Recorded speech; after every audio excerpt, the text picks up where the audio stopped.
Hey everyone, excited to be back for this week's edition of Frequently Asked Questions for Commercial Real Estate. In today's video, what I wanted to do was talk about a few strategies that I utilize within my practice to help set expectations for my seller clients.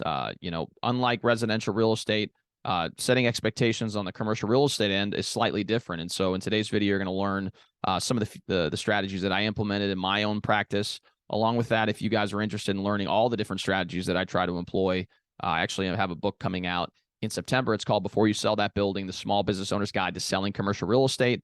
I'm looking forward to hearing you guys' feedback. But before we dive in this video, I would greatly appreciate it if you can like and subscribe to this channel. It really does make a difference in the YouTube algorithm and ensures more and more people can hear this message and learn about the many facets of commercial real estate. So now you've done that, go ahead and like and subscribe below. Let's go ahead and dive right into this episode.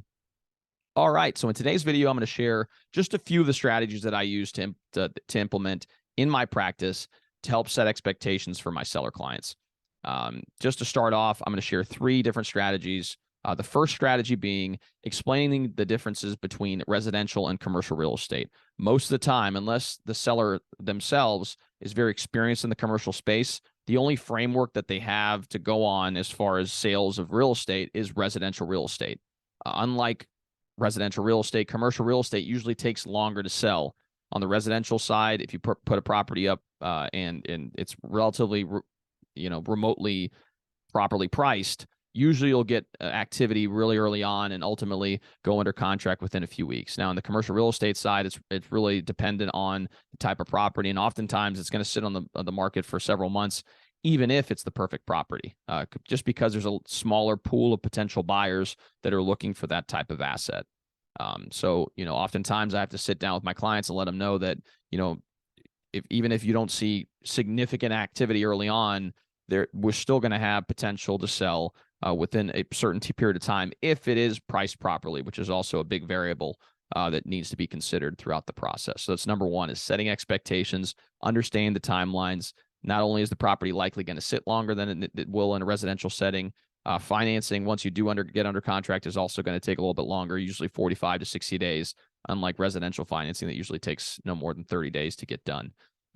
And then obviously the due diligence time frame, depending on what needs to be done on site, whether that's rezoning or doing site assessment or whatever else, that also could add some timeline to the due diligence process. So not only is the search time going to be longer or marketing time going to be longer, but also once you get under contract, it's also going to take longer to close.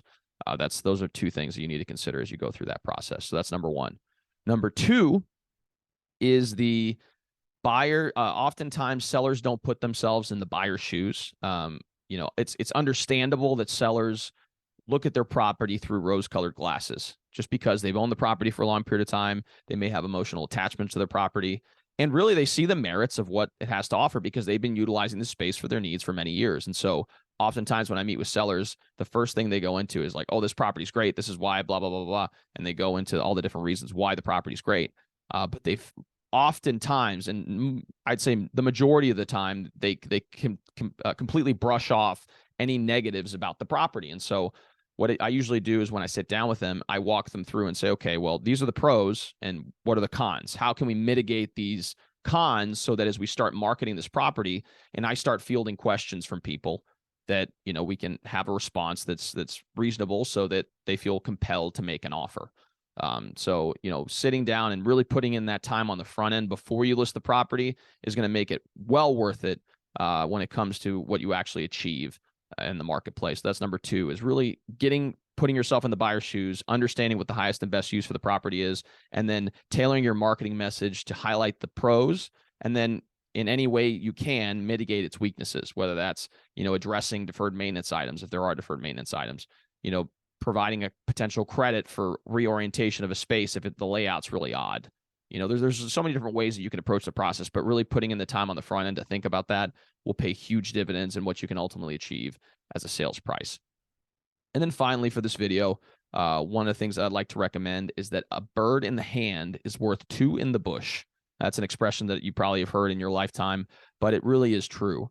What oftentimes happens with my seller clients is that they may get early interest in their property and they receive an offer that's not quite at the asking price, but it's within that competitive range. And oftentimes what they'll try to do is say, oh, well, you know what, we'll just tell them no, and then we'll just wait for a better offer to come along. But what they often fail to understand is that you're going to get the most interest in your property early on in the marketing process. That's because it's basic human psychology. People like novelty. When they see something new, when it's, the new kid in town, as they say, oftentimes there's going to be a lot more eyeballs on it. When you have the most eyeballs on your property, that's when you're probably going to get the best possible offer for what your property is ultimately worth. And so oftentimes what I say is that if you do get an offer that's competitive in the early on in the process, I highly encourage you to work out a deal with them, whether that's countering with an offer that you feel is more reasonable for what you're expecting, and just whittling down until you ultimately get to where you need to go. Now, if you have a strong negotiating position and you get an offer early on, and there's a few other offers coming in just because of what you've been hearing from your commercial real estate agent, they should be out there actively marketing your property, and they should be able to provide you advice and feedback as to what you should be considering and expecting. Then power to you. Then hold out as far as those other offers are concerned.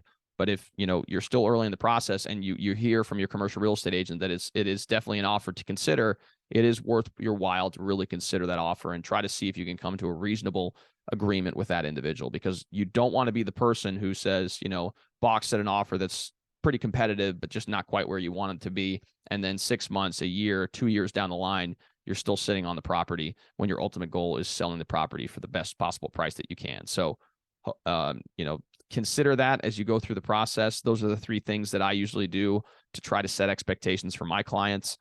Obviously, there's several more that I talk about in my upcoming book, Before You Sell That Building, The Small Business Owner's Guide to Selling Commercial Real Estate. I will be releasing that book in September of this year, 2023. It'll be available both on audio and physical copy version. So feel free to reach out if you'd like to get a copy preemptively, just to kind of review. I'm trying to get some feedback on the book as well.